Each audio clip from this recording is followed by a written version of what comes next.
merci à toutes les deux, à la fois pour la maîtrise parfaite du temps, la clarté des exposés, et le fait que vous ayez répondu à la fois de façon nuancée mais très claire aux questions, même quand vous n'étiez pas posé, point d'interrogation ou pas, on a eu des réponses.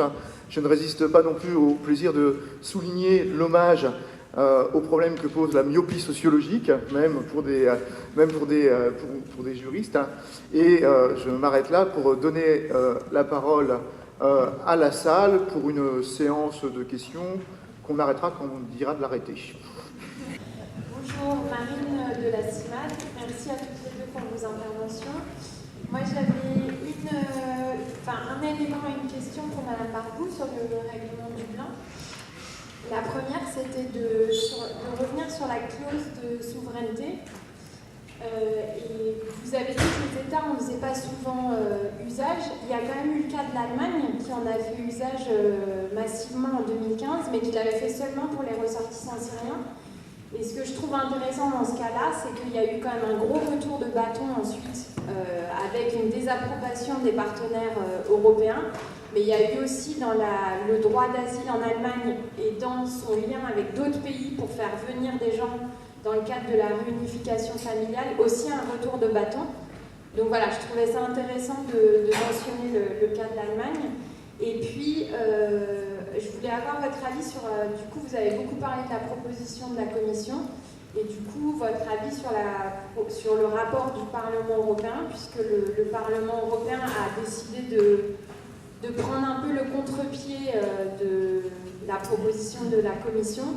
Et moi, personnellement, je trouve que c'est très intéressant puisqu'il essaye un petit peu de renverser notamment cette question du choix et des préférences.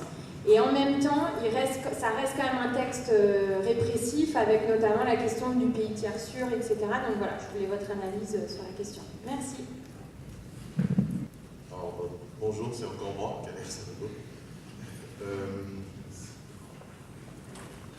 C'était une question pour Madame Barbou. Votre exposé tout à l'heure sur le système Dublin était très intéressant. Du coup, ça m'a fait réfléchir et du coup, je voudrais votre analyse aujourd'hui, telle que vous avez décrit le caractère, le fait que les critères du système de Dublin créent des situations trop centrifuges et qui empêchent finalement ce système d'évoluer. Est-ce que, pour parler un peu comme ceux qui font de l'éthique médicale, est-ce qu'il faut faire de l'euthanasie du système de Dublin ou il faut faire de l'acharnement thérapeutique tout simplement? Parce que c'est un système qui peut fonctionner un jour. Et ensuite, pour compléter ma question, c'est une question qui peut parler aussi à Madame Claudia.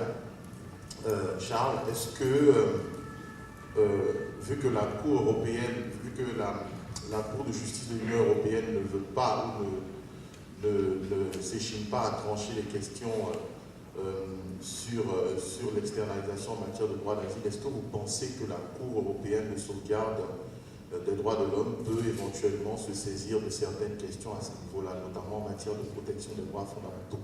Merci. Oui, Karine Parot, c'est une question pour Ségolène qui se situe un peu dans la continuité de celle posée sur le règlement Dublin. Pourquoi tu dis que le système n'a pas été pensé initialement, si j'ai bien compris, à un moment donné, tu as dit ça, pour finalement cette externalisation qui est pourtant dans les textes? Peut-être une dernière, puisqu'il y avait juste devant. J'ai également une question concernant l'application du règlement Dublin. Est-ce que vous pensez qu'il se pourrait qu'un juge reconnaisse l'existence de défaillances systémiques en Italie? Enfin, ça a déjà été le cas en France avec beaucoup de décisions plusieurs décisions de tribunaux administratifs et de cours administratifs d'appel. Pensez-vous qu'on pourrait arriver à une décision de la Cour européenne des droits de l'homme ou du Conseil d'État sur ce point, un peu à l'instar de ce qui s'est passé pour la Grèce? Et dernière petite question, Madame Barbou, vous avez évoqué donc c'est l'article 13 du règlement qui prévoit le fait que l'application du règlement Dublin se limite à 12 mois après le franchissement de frontières et que la proposition de la Commission vise à rendre finalement l'application des critères du règlement Dublin définitif. Pensez-vous que cette modification en particulier a des chances d'être adopter, notamment au vu de ses conséquences dramatiques sur la substance même du droit d'asile. Alors, je vais essayer de répondre à peu près à tout. Vous me direz si j'oublie des choses. Oui, vous avez raison. Hein. Sur l'Allemagne, évidemment, il y a quelque chose de surprenant d'ailleurs de voir que la seule manière de construire de la solidarité, c'est de suspendre l'application de Dublin. Alors, l'Allemagne a essayé de le faire dans le cadre réglementaire, ou bien on a essayé de le faire par le biais des décisions relocalisation, cette fois-ci au niveau européen, mais précisément en employant une base juridique qui est une base juridique d'exception qui permet la suspension du mécanisme Dublin. Donc c'est une autre idée, une autre preuve qu'effectivement, ce n'est pas un mécanisme qui est adapté ou qui conçoit la solidarité entre les États.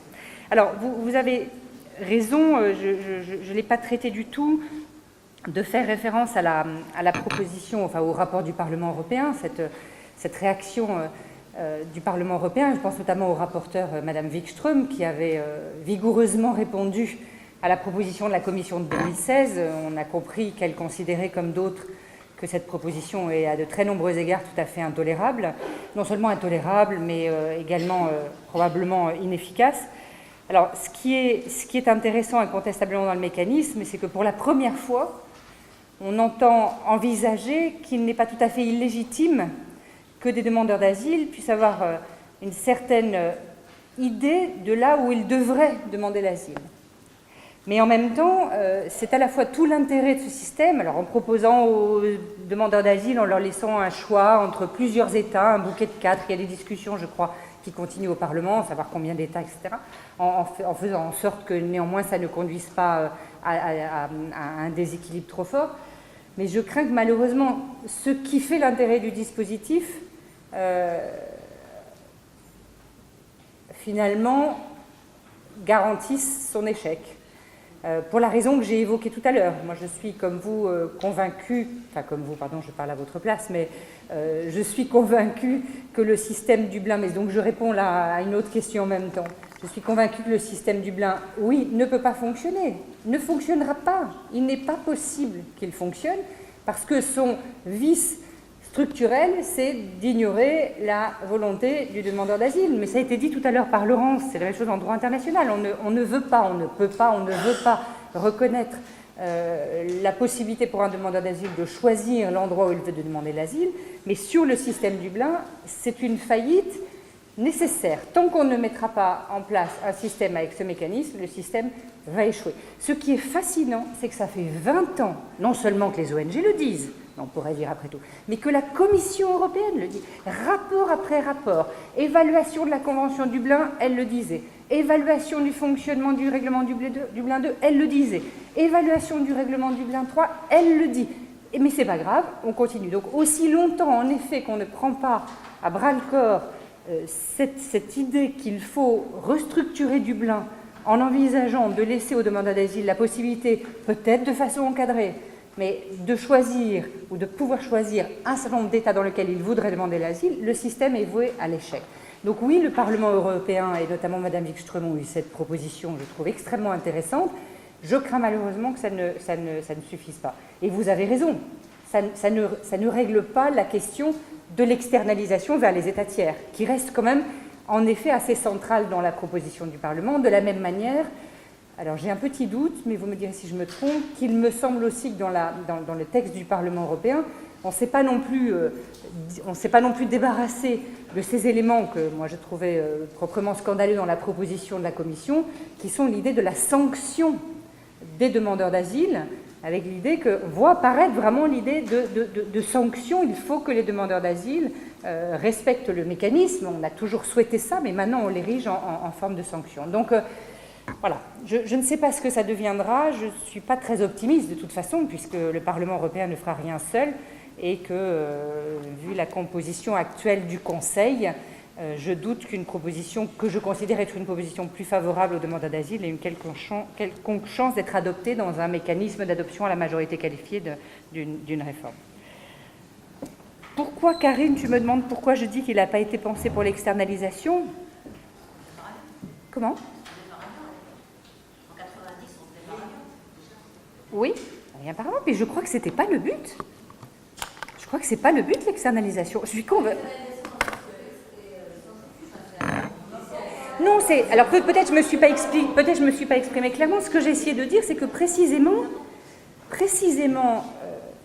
il me semble que le mécanisme Dublin, peut-être que mes formules n'étaient pas assez claires, c'est pas un mécanisme de distribution de l'asile. Ce que je veux dire par là, c'est que c'est pas un mécanisme conçu comme collectivement et tu en prends de répartition, pardon. C'est pas un mécanisme de répartition, c'est pas chacun prend sa part.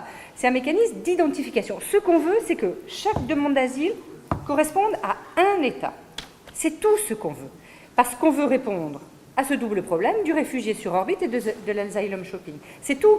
Je crois que les effets, c'est ce que j'ai essayé de montrer, les effets mécaniquement en raison des critères choisis, les effets ne pouvaient être qu'externalisants. Mais l'objectif du texte, quand tu regardes la Convention de 90, je ne crois pas du tout que ce soit une logique d'externalisation intra-européenne. Peut-être qu'on ne parle pas de la même chose. C'est ça que tu voulais dire, hein? Par exemple, le phénomène du réfugié sur orbite, le phénomène du réfugié sur orbite, c'est-à-dire le réfugié qui n'arrive pas à trouver un État compétent pour examiner cette demande d'asile, c'était un phénomène, moi je n'ai jamais entendu parler, c'est pas un phénomène documentaire, un phénomène qui pose un vrai problème. Ah bah à l'époque, c'était même central. Vraiment, on était très, quand tu regardes les textes de... Oui, c'est ça. Notamment, alors, soit pour reprendre une trajectoire migratoire, parce que l'État de destination va dire non, il faut que ce soit l'État de première entrée, ou bien un autre va dire il y a un critère familial qui doit s'appliquer, ou tout simplement les États disaient il y a un autre État tiers sûr par lequel il y a eu transit. Donc si c'était un vrai problème, le problème du réfugié sur orbite, au moment où la Convention de Dublin est adoptée. Hein. On va éviter les un vrai problème. C'est une vraie perception, un vrai fantasme, si tu préfères, Daniel.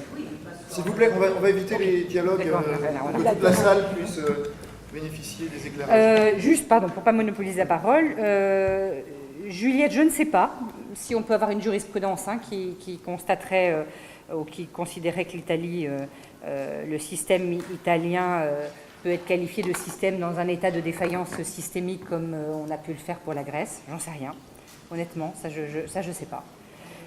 Sur la clause de cessation, hein, vous me demandez si a des chances d'être adoptée cette partie de la proposition de réforme du règlement Dublin qui vise à supprimer les clauses de cessation. Ça, pour le coup, je suis à peu près sûre que ça passera.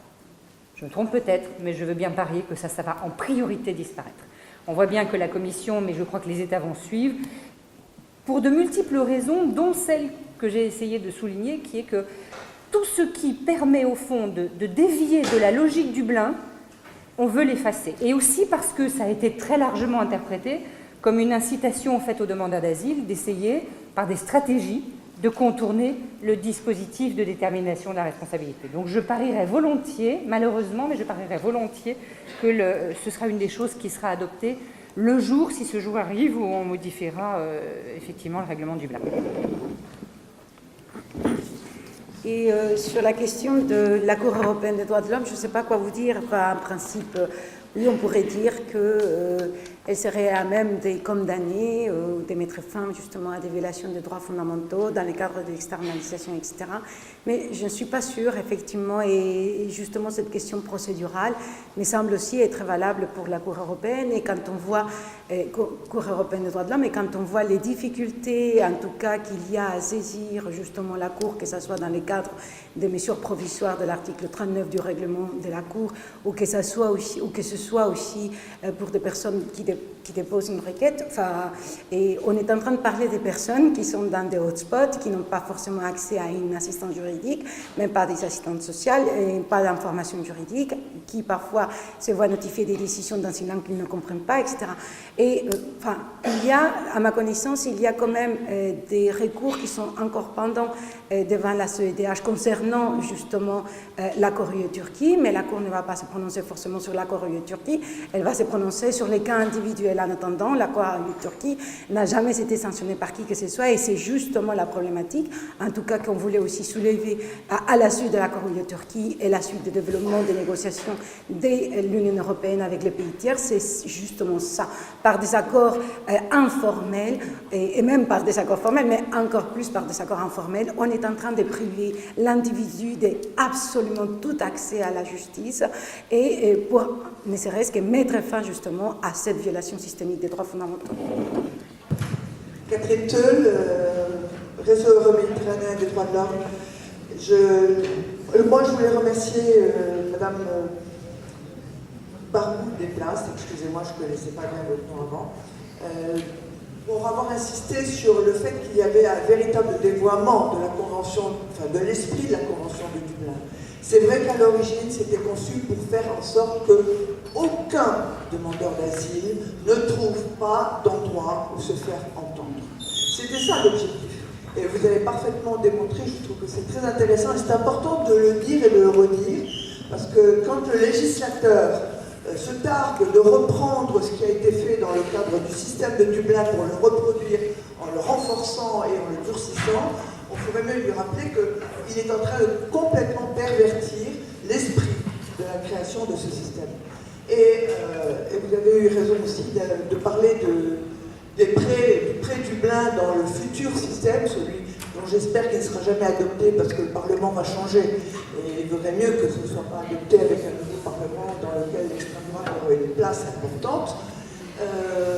Donc, vous avez raison, c'est en fait l'introduire dans le système de Dublin une technique de refoulement, parce que, en fait, considérer que le premier pays d'asile, pays tiers sûr et autres zones dont nous avons parlé dans la matinée permettent finalement de ne pas enregistrer la demande d'asile, c'est du refoulement déguisé.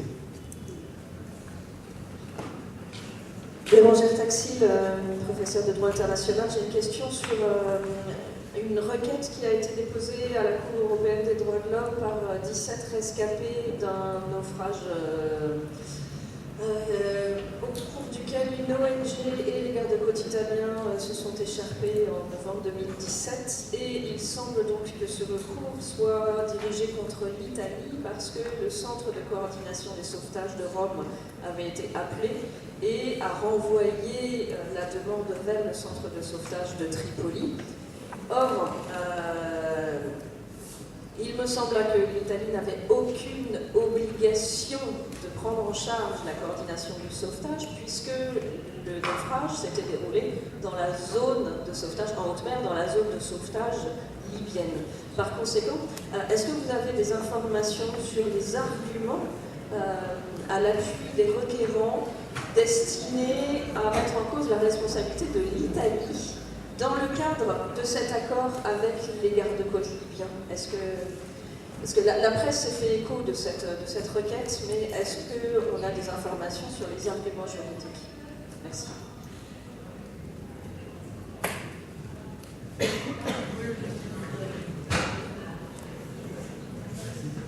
Oui. Oui, Faux. Oui. Bonjour. Je voulais évoquer la question qui est post-Dublin, qui est la question des accords bilatéraux que des pays européens sont en train de signer, notamment l'Allemagne, et particulièrement le Portugal et l'Espagne, qui font en fait qu'à côté de Dublin, Dublin paraît très protecteur comparé à ces accords bilatéraux qui font que les renvois sont immédiats. La personne est renvoyée quelle que soit sa situation et quels que soient les liens qu'elle pourrait prétendre avoir avec le pays dans lequel elle vient d'arriver. Et donc, qu'est-ce que vous pensez de cette évolution qui semble en plus être encouragée par la Commission, puisqu'il y a 2 ou 3 jours, le commissaire disant que vu le temps qui se passe depuis qu'on parle de Dublin, il a encouragé les États à signer des accords bilatéraux. On va prendre une dernière question devant, parce que là, le micro est pris en otage derrière, manifestement. Ali Elbaz du Gisti. Je voudrais juste savoir, puisque selon la Cour, l'accord signé avec la Turquie n'est pas celui de l'Union européenne. Est-ce que les 3 milliards, plus 3 milliards qui ont été donnés, est-ce que c'était dû à la collecte entre les États membres ou bien c'est sorti du budget de l'Union européenne? La logique voudrait que ce sont les États membres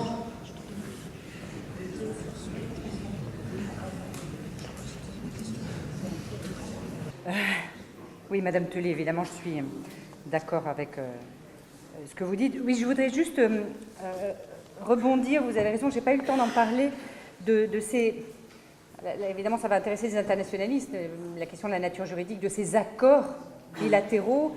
Vous mentionnez celui avec l'Espagne, il y en a eu aussi un, je crois, assez important entre l'Allemagne et la Grèce. Oui. Ces arrangements, on va dire, pour utiliser un terme flou sur le plan juridique, volontairement, par lesquels les États membres de l'Union font ce qu'on a parfois appelé du quasi-Dublin. C'est-à-dire qu'en réalité, on réaménage un peu les conditions du transfert, on se répartit les individus qu'on va reprendre en charge ou non, on modifie en marge de Dublin les délais, les procédures, et on sait qu'on assiste en ce moment, et vous avez raison, tout à fait, avec une attitude tout à fait passive de la Commission, au déploiement de ces arrangements.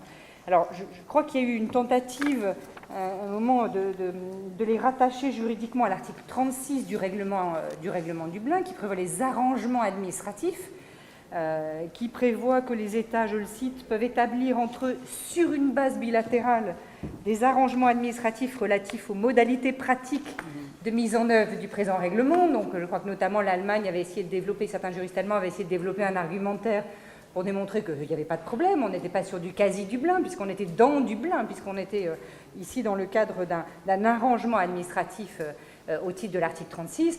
Bon, je crois que je laisserai les internationalistes faire le travail, mais je crois qu'on pourra tout à fait démontrer qu'il s'agit de véritables accords internationaux, au moins matériellement, à défaut de l'être formellement, qui vont bien au-delà du système Dublin, qui dérogent la plupart du temps, vous l'avez dit, pour des raisons notamment de modification, de délai ou des procédures Dublin.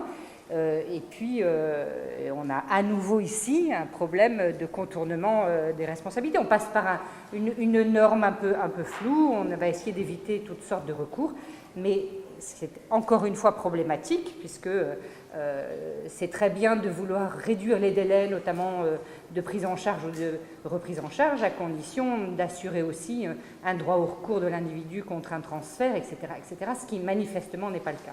Donc c'est un autre type d'arrangement administratif à surveiller, et ce déploiement me semble éminemment contestable. Il y a vraiment une ironie du sort. On n'avait pas pensé que les États pourraient faire pire que Dublin, ils sont en train de l'inventer. Sur le recours auprès de la Cour européenne à la suite de naufrages et dans les eaux maritimes libyennes, je ne sais rien, désolée, je n'ai aucune information. Pardon. Mais on va se renseigner. Et alors, oui, Ali, tu as tout à fait raison de poser la question sur, je dirais, sur l'argent, mais même au-delà, parce que, effectivement, si on estimait que l'accord n'était pas celui de l'Union européenne et la Turquie, mais celui des États membres de la Turquie, on pourrait supposer que ce sont les États membres qui financent et qui font les suivis réguliers des suites de cet accord. Or, et vraiment, une recherche minime sur Internet vous permet de voir tous les rapports qui ont été rendus assez périodiquement d'ailleurs, de l'évaluation et des progrès réalisés, et c'est à chaque fois le mot qui est utilisé à la fois dans l'accord UE-Turquie, mais à la fois aussi dans les accords de partenariat dont je vous ai parlé, celui des 4 décembre. Donc, mais tous ces documents sont j'allais dire, écrits, publiés, assurés par l'Union européenne et principalement par la Commission européenne. Et même dans ces rapports, il est dit, et la Commission en fait partie à un moment donné, de combien de pourcentage ces fonds proviennent du budget de l'Union européenne et combien de pourcentage ces fonds proviennent des États membres. Et je me rappelle d'ailleurs qu'il me semble en 2017, l'Union européenne, par la voix de son président Jean-Claude Juncker, faisait un appel aux États membres afin qu'ils contribuent au financement de ces fonds. Et parce qu'il n'y avait pas suffisamment d'argent et que principalement les actions et les 3 milliards qui n'étaient pas encore donnés, versés complètement à l'époque, et il n'y avait pas suffisamment d'argent et qu'il fallait que les États membres provisionnent. Donc ça veut dire qu'effectivement, c'était surtout le budget de l'Union européenne qui avait contribué à financer ce fonds d'abord de 3 milliards d'euros. Juste avant une dernière série de très courtes questions pour que la question de Bérangère Taxil ne reste pas complètement sans réponse. Comme je ne suis pas juriste, je peux dire n'importe quoi. Je pense qu'il faudrait quand même s'assurer qu'à la date du recours, la Libye, le centre de sauvetage libyen avait bien été reconnu et que la Libye était bien reconnue comme partie prenante, parce que la Libye, quelle Libye, était bien reconnue comme toujours partie prenante à des accords que la Libye de Kadhafi n'a d'ailleurs pas signé en partie sur le sauvetage en mer. Donc je ne sais pas s'il n'y a pas là une piste, parce qu'il y a eu toute une période où c'est bien les Italiens qui étaient compétents pour la zone libyenne, puisque... Donc, dernière série de courtes questions. C'est pas une question. Moi, je voulais juste prendre un peu l'entreprise de Catherine Teul à propos de Dublin. Je ne pense pas du tout que Dublin était principalement conçu pour cette question de trouver un pays de détermination à ces pauvres demandeurs d'asile qui tournaient partout en orbite. Je pense qu'une des obsessions, c'était asylum shopping, c'était ces 5 demandeurs d'asile qui profitent du système et qui vont demander l'asile partout. Tout autant, au moins, je ne saurais pas dire quel pourcentage. Et puis, je voudrais rappeler aussi que le contenu de la Convention de Dublin, c'était un chapitre de la Convention de Schengen. Ça m'est devenu quelque chose d'autonome qu'après. Ce qui montre bien, à mon avis, que ce n'était pas tellement demandeurs d'asile qu'on pensait, ou bien des demandeurs d'asile que pensaient ceux qui ont conçu la Convention de Schengen, mais bien de l'asile vu comme le cas qui empêche, qui pose des problèmes à un projet de suppression des contrôles aux frontières intérieures, qui était le projet de Schengen. Il fallait régler cette question des demandeurs d'asile, c'est pour ça qu'on avait fait un chapitre asile, mais ce chapitre asile n'était pas, à mon avis, du tout dans l'intérêt des demandeurs d'asile. Il était vu comme les demandeurs d'asile sont un problème dans notre système. Ensuite, on a extrait Dublin, et vraiment cette question de asylum shopping, on n'entend que ça à cette époque-là. Oui, Alain Maurice, migrant. Ma réflexion va tout à fait dans le sens des 2 remarques de Claire, surtout la première, enfin, un salaud de demandeur d'asile. Moi, j'ai vraiment énormément apprécié votre exposé, mais par contre, j'ai eu plus de mal à vous suivre quand vous avez repris la parole ensuite pour dire ça ne marche pas, ça ne marchera pas tant qu'on ne tiendra pas compte des demandeurs d'asile. Mais moi, je trouve que ça marche pas si mal que ça. Ça dépend, si vous voulez, si on se place du point de vue des objectifs que Dublin s'est assigné officiellement, on peut dire que ça ne marche pas, c'est catastrophique. Si on se place du point de vue de la conception que vous avez, que nous partageons les droits fondamentaux, effectivement, ça ne marche pas du tout.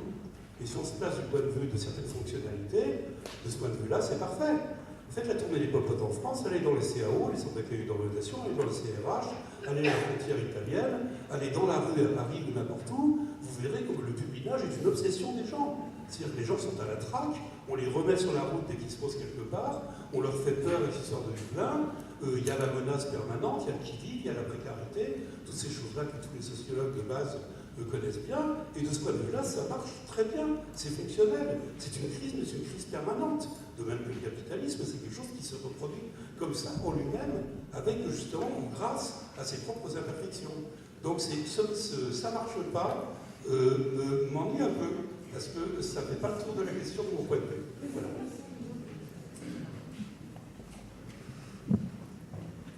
Est-ce que vous avez envie de répondre ou on considère que les dernières interventions n'appelaient pas de...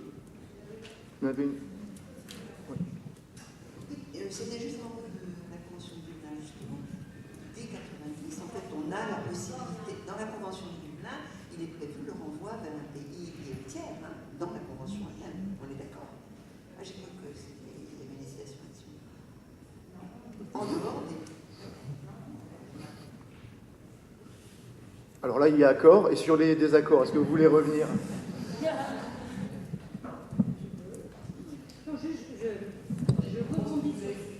Juste, je rebondis sur ce qu'a dit Claire. Il y avait bien 2 objectifs affichés, énoncés en 90. C'est en effet régler le problème du réfugié sur orbite et régler le problème de l'asylum shopping. Elle a raison, il y en a 2. J'ai jamais dit le contraire. Mais le problème de l'asylum shopping, il est problématique aussi parce qu'on a un problème de coût.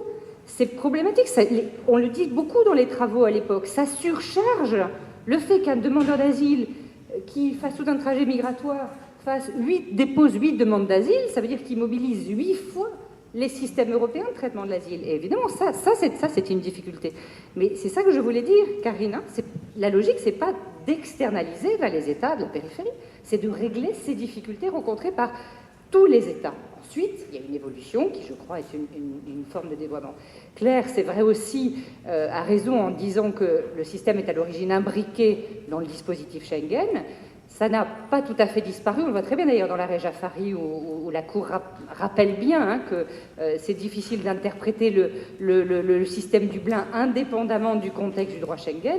Et il en reste des éléments très importants, et notamment le fait, et la Cour le rappelle sans arrêt, qu'un des objectifs de Dublin aujourd'hui, ça reste, c'est de responsabiliser les États chargés de faire le contrôle migratoire. C'est vrai, ça c'est un élément supplémentaire dans l'interprétation du dispositif qui va conduire à créer les effets externalisants.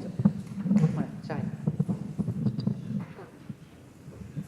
Donc les discussions pourront se prolonger pendant la pause et on reprend les débats dans un quart d'heure.